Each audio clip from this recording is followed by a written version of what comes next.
madame la députée. Vous allez bien? Merci. Jamais sur notre territoire, un petit morceau d'Europe.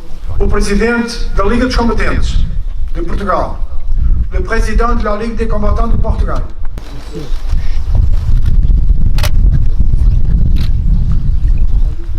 Il aura lieu ensuite les honneurs militaires aux morts tombés pour la défense de la patrie, avec la touche de silence, la touche de rendre hommage aux morts, minute de silence avec la prière par le père Carlos Caetano et les sonneries de l'aube.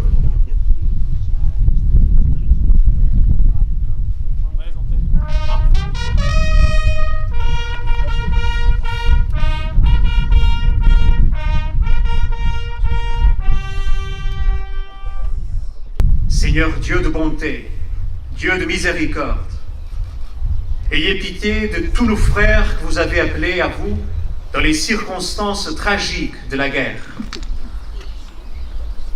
Dieu notre Père, source inépuisable de vie et de paix, accueille dans tes bras miséricordieux les soldats morts durant la guerre qui ici a fait rage, les soldats morts de chaque guerre qui a ensanglanté la terre. Accorde-leur de jouir de la lumière sans déclin qu'ils ont entrevue dans la foi et désirée durant leur pèlerinage terrestre. Père bon et miséricordieux, fais de nous des constructeurs persévérants de la paix et des serviteurs infatigables de la vie, don inestimable de ton amour. Amen.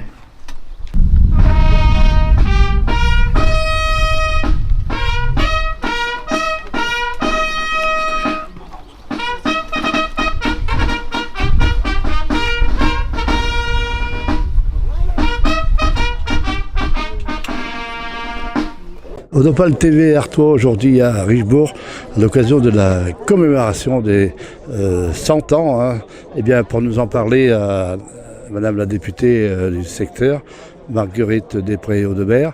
Madame la députée, bonjour. Bonjour.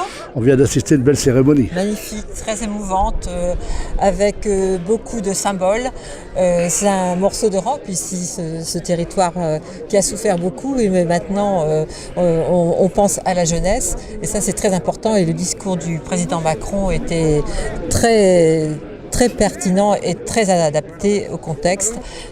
On sent vraiment que c'est un Européen et que c'est quelqu'un qui veut vraiment, qui n'oublie pas les racines de notre territoire, et ça c'est très important. Alors c'est vrai qu'ici on est dans un endroit symbolique, il y a plusieurs cimetières, il y a les Portugais, il y a les Canadiens, il y a les Indiens. Donc on appelle ça la bombe, c'est connu de carrefour de la bombe. Est-ce qu'on a une histoire là-dessus? On dit la bombe, mais c'est par rapport à la guerre, je pense pas. Certainement. Ouais. Puis vu tous les cimetières qui entourent ce morceau de territoire de bas pays, ouais. Entre la Flandre et l'Artois, on est au cœur du bas pays, et c'est pas loin de cette vallée de la Lys qui a tant souffert en 1918. C'est un morceau de territoire qui a une histoire, qui a occupé l'histoire au XXe siècle, et il faut tirer parti de cette histoire pour se projeter dans l'avenir. Il ne faut pas oublier l'histoire, mais il faut penser à venir, et je pense qu'il faut multiplier les contacts entre nos communes de ce territoire qui est marqué quand même par les conflits mondiaux, et les territoires européens. Cette région a une vocation à être européenne, déjà par sa situation géographique, mais par son histoire, par son passé. Alors c'est vrai que le territoire ici à Artois, donc, a bien travaillé en amont, parce que pour préparer une cérémonie de ce genre, c'est pas facile. On a invité beaucoup de jeunes des écoles, et ça c'était quand même émouvant. C'était vraiment formidable d'associer les enfants qui ont vraiment mis beaucoup de cœur à chanter les hymnes nationaux français et portugais, qui se souviendront toute leur vie de ce moment d'émotion, et ils vont comprendre que la vie, c'est la vie de leur territoire a une importance dans l'histoire de la France. Alors c'est vrai qu'il y a eu beaucoup de messages en amont, en préparation, et c'est bien de pouvoir expliquer, parce que il y a quand même un siècle, les enfants ils ne comprennent pas très bien. J'espère que cette journée va aider à fédérer un petit peu tout ce qui s'est passé. Rien de tel que le vécu, c'est mieux que dans les livres.